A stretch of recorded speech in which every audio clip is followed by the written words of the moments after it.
Gaza के अस्पताल में बड़े हवाई हमले में एक ही झटके में 500 लोगों की जान चली गई।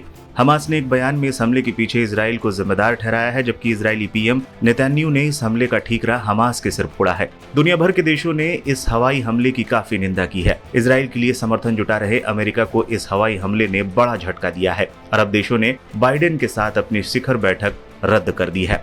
मंगलवार को गाजा के एक अस्पताल में हुए घातक विस्फोट के बाद सैकड़ों लोगों के मारे जाने की आशंका है, जिसके लिए हमास और इजराइल ने एक दूसरे को घटना के लिए जिम्मेदार ठहराया है। अमेरिका के राष्ट्रपति जो बाइडेन इजराइल के प्रति समर्थन व्यक्त करने के लिए एकजुटता यात्रा पर इजराइल पहुंच चुके हैं।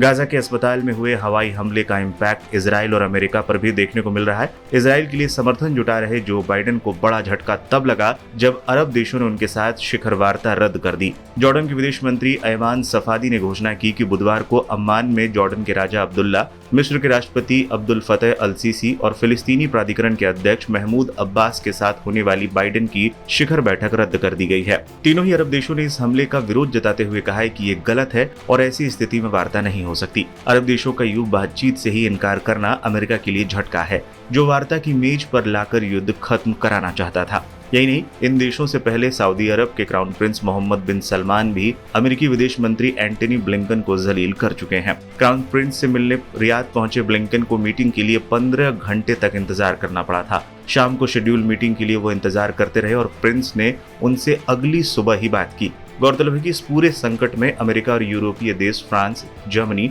और ब्रिटेन तो इजराइल के साथ खड़े हैं, लेकिन एशियाई देश अलग हैं। रूस और चीन ने तो खुलकर इजराइल का ही विरोध किया है। वहीं भारत ने संतुलन की नीति अपनाते हुए हमास के हमले को बर्बर बताया। वहीं फिलिस्तीनी मसले के लिए 2 स्टेट सिद्धांत की भी बात कर दी।